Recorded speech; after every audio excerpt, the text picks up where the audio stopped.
Hi from Eurogamer. Hi everybody, I'm Kerstein. I'm Rubi Bayer. Hi, I'm Steve Fowler. I'm the global head of marketing for ArenaNet. Awesome. And we're going to talk about what Guild Wars 2 is today. We're going to give you a little introduction to the game if you're new. And Liz is going to take us through, she's going to start with character creation.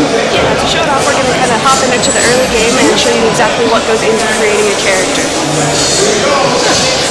We start with 5 different races that you can choose from in Guild Wars 2. Let's see, Char, our first one's on the left. That's this warlike feline race. They're all about war and battle combat starting from the time they're born. Human race is one you're probably pretty familiar with. They are in battle. They're kind of beaten, but they're still standing. Super tough. Don't give up. Steve, you want to talk about the boring, but, you know, Steve. Typical humans. You might be Let's talk boring. about the more interesting folks. Norn. The Norn. The Norn, the hunters and the drinkers. They're super independent animal spirits. They follow their animal spirits and just kind of get out there, and they're all about a good battle and a good party afterwards. And the cute little Sura. Oh, Sarah, don't call them cute. Not to be underestimated. Extremely intelligent, the Sura. Yeah, very intelligent. They're going to take over the world with their smarts. The plant people. The Sylvari. We like to call them Sylvari. Yeah, well, no stinking elves in our game. No. Sylvari are humanoid. They've taken on a human-like shape, but they are the children of the Pale Tree. They're a plant race. And we're actually going to go ahead and roll one for this. They're one of my favorite character classes personally. Justifiably so. We have 8 races to choose from. None of them are... Thank you. Did I say races again? You sure did. I'm really excited about the races. Really excited about them. None of the professions are race or gender locked, so you can choose from anything. We have Elementalist, who is the spellcaster. Warrior is the heavy armor, high damage class. Guardian's interesting. Guardian is one that I really enjoy, but I'm still having trouble making that balance. It's another heavy armor, high damage class, but it's also balanced with protecting your allies. So there's kind of a line to walk there that I'm still working on. Engineers are a great class, utility class that can use all sorts of turrets and bombs and grenades. Definitely more industrial feel. The Mesmer is my personal favorite. My main's a Mesmer. Mesmers use illusion and deception to try to confuse their enemies. We've got thieves who are kind of stealthy acrobatic fighters. They like to attack and then vanish into the shadows. It's my favorite. And then we've got rangers. Rangers are pet class. The archers, nature spirits. They have been a lot of fun lately. Yeah, a little overpowered, I would say, potentially in World v World. Are just mad because you keep getting killed by them. It's probably my personal learn to play. Yes, I'm enjoying it quite a bit personally. And the Necromancer, the Soul Sucker, Minion Raiser, which is typically what Liz wants to play, I think. Yeah, right? I think we're gonna hop in with one of those. Yeah, super fun. Character creation in Guild Wars 2 is really, really customizable from the outset. You can go through all of the standard things: height, body shape. Each race has some customizable things according to the races. Sylvari glow in the dark. Of course they do. Well, because why not? Yeah, because might as well. It's awesome. You can choose their glow color. I think it's called bioluminescence. Bioluminescence. Big word. No. I'm kind of liking it. So you go through, there are a lot of pre-selected choices, and then you get really detailed and start customizing with sliders. So you can choose from thorny hair or mushroom hair or tobacco leaf hair, right? You know, I didn't recognize that as a tobacco leaf until you said something. I was just like, oh, pretty. And you start with a few basic dyes for your armor. Each armor piece has several dye channels that you can work to make a good customizable look. Then we have a whole lot more dyes in our game. I think one of the great things about customization is even though you can spend tons and tons of time right here in the starter area, you're never locked in, right? You can always go back and completely revamp your look and feel of your character. Yeah, you can change. Once you're into the game, you can keep changing over and over, as I am prone to as we frequently do. Collecting dyes, new armor sets, and you name it. Yep. So Liz is working on her character's backstory right now. Your character's backstory tells a lot about how your game is going to go. I'm kind of taking over here, Steve. Sorry. No, I'm please. just talking right over you. There is a personal story in game, and this is kind of dictating how that's going to work out for Liz. Right, and this personal story, some of the choices you make at the very beginning will have impact on how NPCs and other characters recognize you and address you, right? Yep. All right, so I've filled out my little biography here, so I know a little about myself. Does that fit? Wow. Nice. Big name. I was more worried about is it taken. Yeah. Guess it's not that unique, is it? All right, so then you're going to get a little bio You get video. introduced with a really cool little cutscene that is kind of customized to what choices you've made, but we are going to skip that to get right into the action for you. We want to see the good stuff. Right, since you're starting a Sylvari, you're going to start in the Sylvari starting area appropriately. Each of the different races has a very unique look and feel, palette. The terrain is very unique depending on which of the different races you choose, so this being more of a jungle, kind of wooded area. We'll take a peek at that more a little bit later. In our game, we don't want you to spend all of your time just sitting there reading walls of text. So a lot of what you learn in the game is going to be while you're running around actually playing the game. I know it's crazy, we want you to play the game. So you start off in a tutorial area right here, which is where Liz is, and you can see some of the early mobs and bad guys that she's fighting there, some plant-like dog creatures. Sylvan Hounds. Each of the different races will have a tutorial starting area that is pretty awesome. We put you into the action right away, don't we? Yep. That is how you're going to get a good feel for your characters. Basically, taking it on a road test. Liz has her first skill unlocked. And your skill bar, let's actually take a second and talk about the skill bar.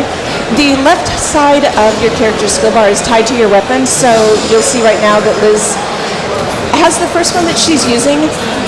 Each weapon has 5 skills. Those are your first 5 skills. So what you have available to use depends on what weapon you're wielding and also what profession you're playing. So if you have, say, a sword, each profession has 5 different skills for that sword. So there's a lot of variety there. Right, and then the different professions have different weapons they can equip. Some professions can actually swap weapons while in combat, have 2 weapons equipped, potentially 4 weapons equipped if they've got 2 two-handers or 2 one-handers in their hands.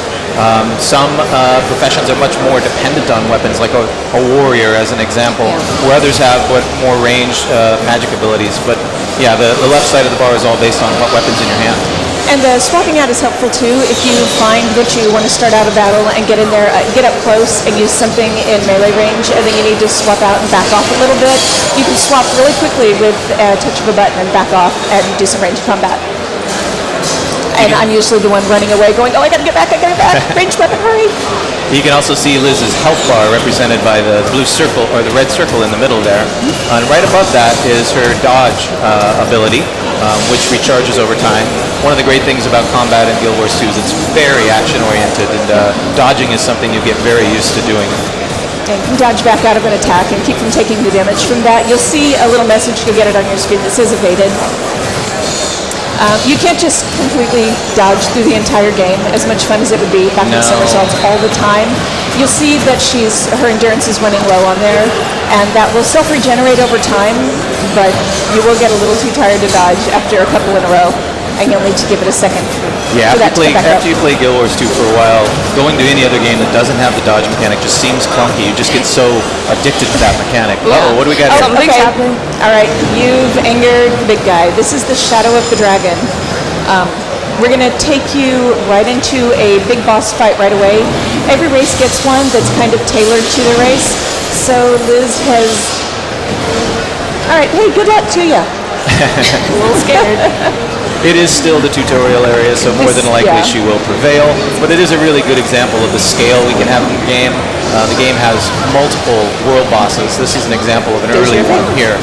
But as you level up, there'll be other areas that you explore. You'll get massive creatures, and not just dragons each time, but and giant worm creatures and many other types of NPCs. But we want to give you the good stuff right out of the gate. One of the other skills that Liz has available to her right now, that every class has available to them, is a heal. So on her number 6 there, one of the things that's important with Guild Wars 2 is there's a lot of self-sufficiency in keeping yourself up. So not only do you have your evade abilities, like dodge, but every player in the game has their own ability to heal themselves. It's handy because you're not reliant on someone else and begging them, hurry up and heal me, hurry up and heal me. You can help take care of yourself a little bit. Please stay away from the vomit attack there. Really, oh, because that will happen.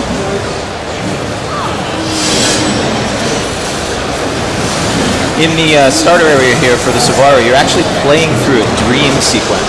So one of the unique mechanics and one of the unique story points in the lore of Guild Wars 2, the Savara are actually born from a tree, and each one of them awakens from a dream to enter into the consciousness of reality. You can see Keith is Tormentor. Congratulations. Yes. Awesome. I have a sense, though, he might be back Yeah. later on. Wondering where that sense comes from. That might come up later. All right, so your battle has ended, and let's see. You get another cool cutscene where they're going to tell you you're wonderful, and you get some awesome rewards. Who doesn't like loot? All right, so let's look at this for just a second because leveling up is fun and we want it to be more fun. So you've got some new equipment, you have unlocked another skill now that you've had a little bit of time to get used to that first one. And take your rewards. All right, let's take a few minutes and take a look at some high-level combat. Once you've got a character that's really tricked out all the way up to level 80, and let's see what that looks like. Right, so Liz is popping onto her level 80. Liz, you have more than one level 80 I see there. Quite a bit of hours logged into this game. I really enjoy the variety of professions that we have and the different ways that you can play each profession. So yeah, I'm a big fan. But we're going to go in on a high-level necromancer just because that's what we saw earlier. So we're going to see what they look like when they're all grown up. Got some commanders running over there, but I don't know quite what they're doing. So let's run over here and see if we can find something cool going on. One of the cool things about Guild Wars 2 is that you're not stuck just kind of waiting around and going, okay, I gotta go find a NPC with an exclamation point and gather all my exclamation points and go out. Here we go. Boy, that could not have been timed better. So this is an example of a dynamic event in our game. You'll find as you explore the land of Tyria, things will happen. Events will emerge and players will convene. So you'll see Liz is here trying to help out against a Mordrum boss, and there's plenty of other real players in the game right now. She's actually on the live server playing, so you can see some of these other folks with their tags above their head trying to help out, all converging on this dynamic event. So if you're looking for something to do in Guild Wars 2, if you're logged in and just going, okay, what do I do? Just start running because it really is a living world and stuff is going on. You're going to come across something. You see how quickly it happened for Liz. She ran about 5 feet and there's a big event going on where her help was needed. Well, Liz is running low here. Let's see if she can pull it through. She's got some conditions on her. If you look at the right side above her, right side of her skill bar, those are negative conditions impeding her either taking damage or slowing or whatever that might be. It looks like she's still poisoned, so She's that's still got to be a poisoned good down to time. 169 hit points here. Now she's in what's called a down state. Tell us a little bit about down state. Yeah, and she did this on purpose. I really feel like that was nice of you. So when you get quote unquote killed, you're not actually killed. We're going to give you a chance. You're knocked down, and you're in the down state, like Steve said. You have a chance to fight for your life. That 4 skill that she's hitting is her heal, but you can also finish off whatever it is you're fighting with those first 3 skills. You could throw rocks that you find on the ground, and if you finish that enemy off, that way you're back up on your feet and fighting. You're not just, okay, you're down, you're dead, you're finished. One of the things she's hoping for here is a little help. Some of the other players in the game, every player, again, not only has a heal, but they also have the ability to res. Yeah, they can run up and help her out. She got kind of dissed there, though. No one really jumped in and lend a hand. I'm not really feeling the It's way. not typical. Usually we've got much more friendly players that'll get you right back up. Well, if you res somebody in our game, you get XP for it. That's right. Yeah, pretty much everything you do in our game, you can get XP. Whether you're just an explorer and you want to go find open vistas or points of interest or dynamic events that we've been showing you. Yeah. All right, so she's going to jump back into the combat. And actually, she's coming up. I want to point out something else, too, because we talked earlier about how we don't want you just reading walls of text. You can see there's an NPC nearby who is, if you chat with her, she will just tell you really quick, hey, grab a flamethrower, take that thing down, and you immediately you know what's going on and you can move on and start playing. Because that's what you're here for, is to play the game.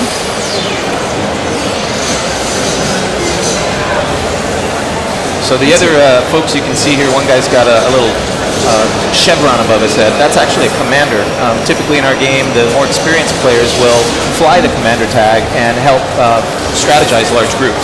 See, I'm Okay, here rezzing she goes. someone. Yeah. Now I'm you're a the good good guy. citizen. You're rezzing other And you folks. got XP for it, so go you. All right, so this particular one, you are taking down these jungle tendrils with that flamethrower. You got to take all those down, and then you can take on the big guy. You know what? While she's doing that, I want to look at her skill up top, that little F1 skill. Since she's a necromancer, every class has something up top extra. And I have actually just completely lost the word for that. They're typically called profession mechanics or profession Thank you. abilities. So mine is a really cool death shroud that I can go into. It completely swaps out my skill bar and gives me cool stuff like a life blast. I can do something that will actually teleport me to my target. On most foes, I can inflict fear, and then I've got a really cool area of effect, health drain, and other fun stuff. Life transfer is kind of my favorite. It's a beauty. It will suck the life out of everybody around you and heal you up in the bargain. It's give you more Really life great. force.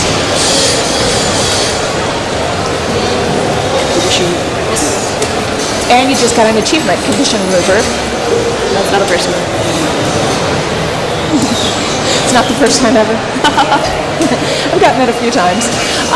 That's actually another cool part of our game is that, like you said, we give you XP for rezzing. We give you XP for almost anything. Liz just completed one of her daily achievements in taking conditions away from other players and helping them out. So she got a little reward for that. We talked a little bit about the left side of the skill bar. The right side of the skill bar, which will come back on the screen here as she transforms There we back go. into her normal form, is all utility skills. And these are acquired differently. They're not based on weapons. They're actually based on skill points and unlocks. And so as you level over time, you'll accumulate skill points that you can then go in and unlock these utility skills. You're able to swap out to pretty much whatever utility skills you want to when you're out of combat. And there are a variety of different abilities, whether you want to be more support related or you want to be more offensive. Each of the different classes has the ability to completely trick out the way that they want to customize the right side of the bar. Yeah, there's a lot of variety to be had there. Just depending on what you want to do. Like with Liz, since she's a necro, she could go full minion master and just have this giant minion parade everywhere she goes, which is always attractive. Or she could go, I'm a big fan of Signet builds myself. there we go. but, I was kind of looking at your build going, what is she Well, actually right now I'm running Wells. Okay, yeah. And I've got my traits set up for them as well if we want to Okay. talk about those a little bit. Yeah, because this is where you really, really dig into customization. And Steve, I'll let you kind of Right. dig into that a little bit. Every professional class has a trait system. Actually, can select from 4 or 5 different lines. The trait system is another deeper level of customization on your playstyle. And so, as you accumulate trait points, you can put those trait points into different lines. So, for instance, Liz is putting some points right now into the curses line. One of the awesome things about our game, again, is we like encourage flexibility. We like to encourage players to try different mechanics, to try different play styles. And so even if you put traits into a particular line, you're not locked into that as well. We have a refund traits button. Anytime, again, when you're out of combat, you can completely refund all of the traits and try a different build. Some of these builds, and trait lines that you can choose from will make you more tanky. Some of them will give you more health. Some of them are purely offensive. Some of them you can put into critical damage. And each one of them has not only buffed to stats, but unique abilities that can be unlocked with them as well. One of the cool things about our game is that Guild Wars 2 doesn't lock you into the traditional Holy Trinity, where you're not completely stuck in, okay, well, I am playing this particular profession, so I have to be a healer all the time. And that's where traits really, really have a lot of fun. Because you can, like Steve said, you can hit the refund traits and just start completely over, or you can use the plus and minus buttons over on the left to just kind of tweak it a little bit and see what you're comfortable with. If you want to spec into healing and really just be that support class for your group, you can do that. Yeah, the variety gets really interesting and complex based on all of these customization choices you have. Remember, at the beginning of this discussion, we're talking about the weapon choices being a completely different play style on the right side of your bar, the skill utility abilities on the right side of your bar, and then the trait system as well. In addition to that, you can completely customize the buffs and enhancements from your armor and your weapons. Yeah, so much fun. You could spend a lot of time on there, and I may or may not do that. A lot. So do you want to bring up, let's show a little bit of the armor. Just wanted to point out definitely. something on the equipment, which is all damaged, by the way. Well, Liz took heavy damage. I've been playing this Take character it. for a lot. Right. So these are all the weapon slots and armor slots on the character here that Liz is working on. Each one of them, as you can see, have different stats attributed to them, and then different sigils and runes that you can put into them that further enhance and make your character unique based on what your type of playstyle you want to achieve. Same with your weapons. On the right side of her equipment panel here, you can see some of the utility abilities that she has for gathering. So every single node in the game, whether it be a tree or a mine or some potatoes, can be mined and gathered by you.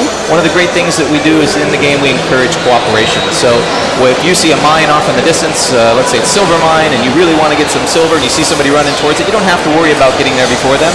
We allow everyone to mine from that mine. There's no competitiveness to the resource gathering in the game. We're actually going to dive into that tomorrow on one of our live streams tomorrow, part of it. So Right, yeah. people should watch and find out all of the cool things we do to make it where you don't actually get tense up and preemptively angry when you see another player coming your way. Hope something comes up and attacks them. Yeah, no, you actually get excited and you want to play with people. It's kind of weird. Yeah, it's encouraged in a lot of different mechanics that Guild Wars 2 supports, whether it be downstate, having other folks trying to res you, whether it be no first hit mob tagging. Everyone gets complete XP and loot, no matter how many people are beating on that poor, unsuspecting mob. In addition, the game naturally will scale. So let's say you're a level 80 and you've got a friend that wants to start at level 1. You can be just as rewarded going back to the level 1 starting areas and helping your buddy out. It will down level you to be appropriate for that region. You get rewards that are appropriate for your level 80 character. I see our conflict has moved a little bit down the road here. Let's talk really quickly about the other ways. In case you are one of those players who doesn't feel good just running around the game and kind of hoping for the best. If you're standing around going, okay, I'm not really too sure what to do, I want to play this game but I'm a little lost, you just need to look over on the right side of your UI, or you can just open up your map and look at everything that the game offers. There are, yes, you do have a heart, I'm so glad. There are some little heart icons that will indicate where an NPC could use some help, and it's not just, oh, kill 10 of this thing and come back and talk to me. The NPCs will need a variety of, you can go out, I see you're getting hit by something. The NPCs will have a variety of things that they need. It could be going out and talking to other NPCs. It could be doing various things around their homestead. It could be killing things. Pretty much, we have something in there to accommodate whatever your play style is. Yeah, I think if you zoom out a little bit more, you'll see just how massive the world of Tyria is. You can see from mountainous regions with snow-capped peaks to jungles and volcanoes. These areas are just huge. If you zoom back in, you can just see some of the scale there. And if you look at the map, they give you lots of indicators and icons of, hey, I wonder what's over there. I haven't ever uncovered this. There's a new portal or there's a new vista. And every single point that you explore in the game is rewarded. So very much of a, as you said earlier in this discussion, Ruby, just our game is very much encouraging, hey, point your guy in a specific direction, walk over there, and just stuff will happen. You're going to find something fun to do. You're going to find some cool gameplay and some other people that are going to be in there and enjoying it.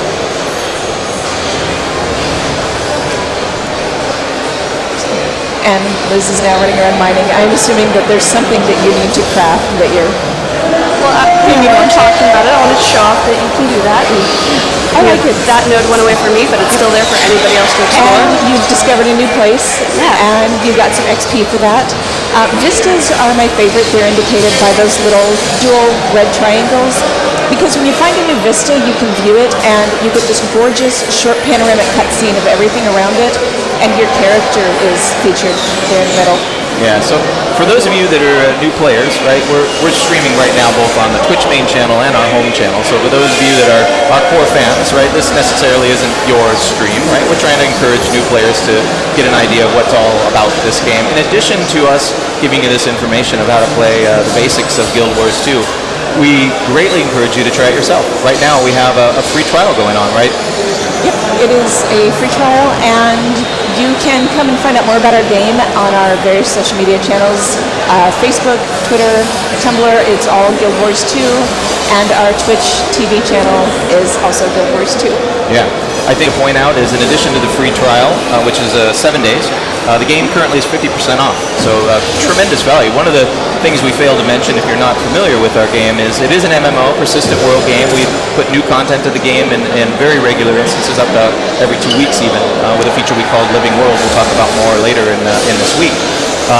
But one of the things that we don't do is we don't charge you a subscription for any of that content. That all comes free. It's almost like free DLC coming to you, versus some of our competitors who are charging your credit card every each week. So I'd encourage that if you're interested, it's a very a minimal output as far as cost, as far as the value you get back from that. 50% off right now. That should go for another 12 days or so. Yep, buy it once, play forever. Come play with us. All right. Well, thank you very much. And we'll see y'all later. Thanks for watching.